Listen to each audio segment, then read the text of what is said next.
To say that it's been a rather dead period for new PlayStation 4 game releases would be a pretty big understatement. However, come tomorrow, there are actually a few compelling PlayStation 4 games that I do want to run you guys through. Specifically, I want to highlight 6 awesome new PlayStation 4 games that are due out tomorrow, and I want to also highlight a game that's been very recently released. You guys may have missed out on it. That game we'll cover at the end of this video, but we've got 6 games being released tomorrow, and a couple of them are actually heavy hitters, and a couple of them that are going a little bit under the radar that definitely deserve your attention. But kicking things off, without a doubt, the biggest game release of the entirety of July, arguably. I mean, Final Fantasy XIV Shadowbringers did come out earlier this month, but Wolfenstein Youngblood. Yes, a brand new game in the Wolfenstein franchise is being released. We actually have 2 new Wolfenstein games, more on the second one in a little bit, but Youngblood is definitely the one that gamers are more so anticipating. This is the first modern co-op Wolfenstein adventure. Team up with a friend or play solo as one of BJ Blazkowicz's twin daughters and wield a powerful arsenal of new weapons, gadgets, and abilities to liberate Paris from the Nazis.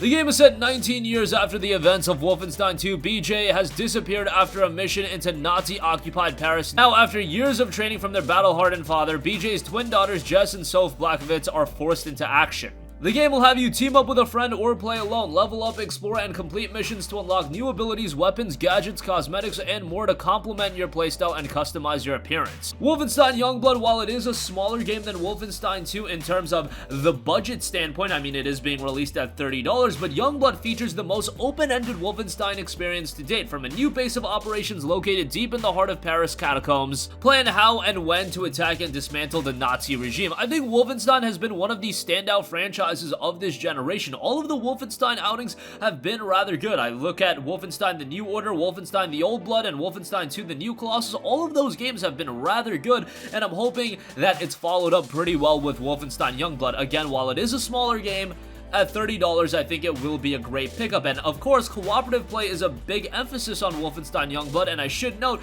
that with Wolfenstein Youngblood Deluxe Edition, while it is $10 more at $40, it will also give you a buddy pass that'll allow you to invite a friend to play the game with you free online, and they won't need to own a copy of the game. So if you split the cost that way, you could pick up the Wolfenstein Youngblood Deluxe Edition, split the cost with a friend, and pay $20. Now, it should be noted that if you use the buddy pass to play this game, you cannot get PlayStation trophies. So that's something I definitely wanted to note. However, with the Deluxe Edition, not only do you get the Buddy Pass, you get some other in-game items, so that's pretty cool. And again, Wolfenstein Youngblood will be out tomorrow. But as I mentioned at the top, Wolfenstein Youngblood isn't the only Wolfenstein game due out tomorrow. We also have a PlayStation VR Wolfenstein title. Wolfenstein Cyberpilot brings virtual reality to the revolution against the Nazis. Paris 1980, you're the best hacker in town. Your mission, aid the French resistance by taking control of powerful Nazi war machines. Ram, gun down, and burn your way through the city of love, leaving dead Nazis in your wake. Saddle up, Cyberpilot, you're one of us now. So pretty interesting in the sense that this is definitely not your typical Wolfenstein experience. It has all the presentation elements of a Wolfenstein game. However, from a gameplay standpoint, it is very much going to be a lot different. And to expect a shorter experience, as Wolfenstein Cyberpilot will be priced accordingly at $19.99. However, for those of you that are big fans of Wolfenstein,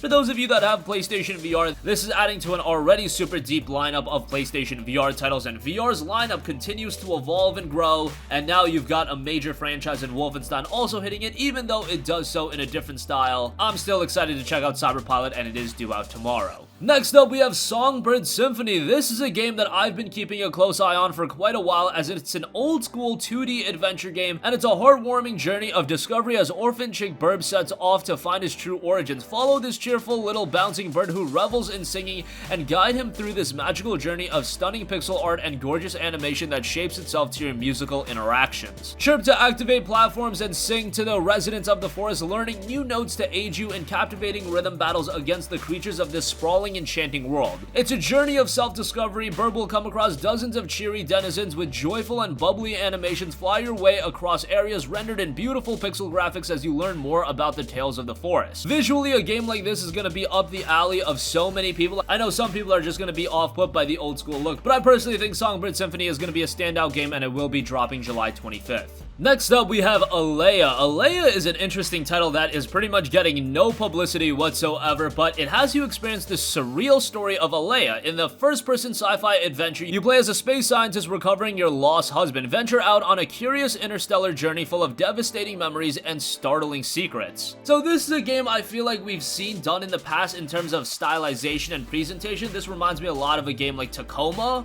But the game itself is set in 2073. Earth was struck by a horrid childhood disease, and Alea's husband and Ethan joined an expedition to colonize Solus, a habitable exoplanet to save humanity from extinction. The interstellar ship he was on pilgrimage went radio silent shortly after it reached the planet. It's been 13 years since those events, and Elea has joined a recovery mission to investigate the fate of the expedition, what follows is a wondrous journey through space. The game touts unravel a rich, touching story inspired by books of classic sci-fi writers. Submerge yourself in amazing graphics powered by Unreal Engine 4. Discover gorgeous space environments, spectacular vistas, and detailed interiors, and expect the unexpected on a curious journey through the outer space. The game's story actually seems to have a lot of depth to it, but do expect this to be more so a story-driven game. Don't expect a heavy emphasis on the gameplay, but what I've seen of the game has me captivated. I don't know how it's going to turn out based on the fact that it's coming from a relatively unknown studio, given the fact that we've also heard very little about it. But again, I think Elea could be a standout title.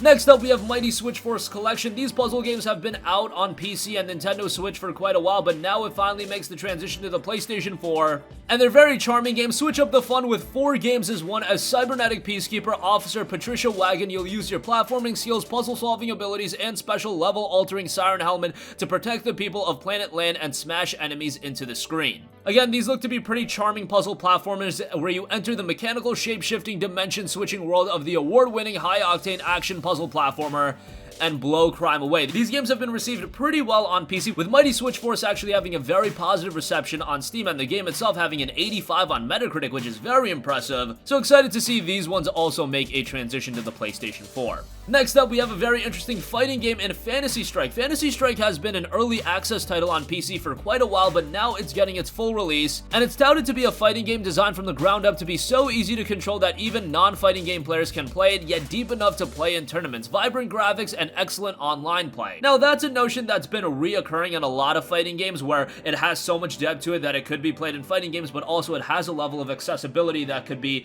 catered towards newcomers. Now, that's something I definitely appreciate as someone that's not big on fighting games, but enjoys them from time to time. But I also understand that the ultimate goal of somebody getting super into these fighting games is to play competitively, and it's good that these games still offer that element as well. The game touts that you can be an archer with fiery arrows and a martial arts master who can transform into a dragon. So in terms of the character selection, a lot of depth to them and a lot of variety. I think that's the main point, in that all of the characters have a ton of variety to them and they seem distinct from one another. There are a lot of high quality fighting games on the PlayStation 4, so I don't know how big of an impact Fantasy Strike is going to make, but nonetheless, the game is due out tomorrow. And lastly, I do want to mention a game that was recently released. However, it got a little bit later of a release on the PlayStation 4. Not a ton of attention on it right now, but that is Wargroove. Wargroove is a game that saw a lot of comparisons to Advance Wars, and a big element of this game is its creation suite. A lot of customizability, and you can create your own levels and story missions, and essentially create your own campaign. The game has you take to the battlefield with Wargroove, a strategy game for up to 4 players. Choose your commander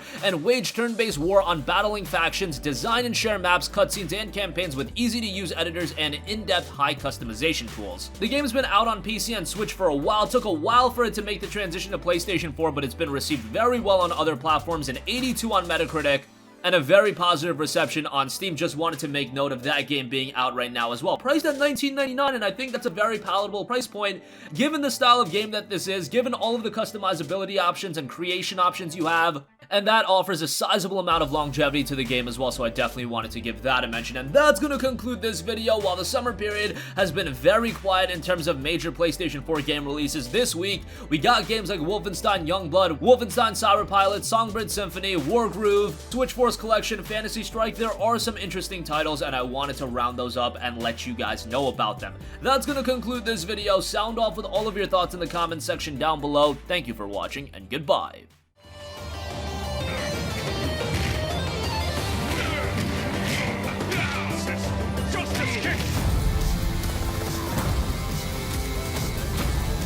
They think you will tremble before their fury.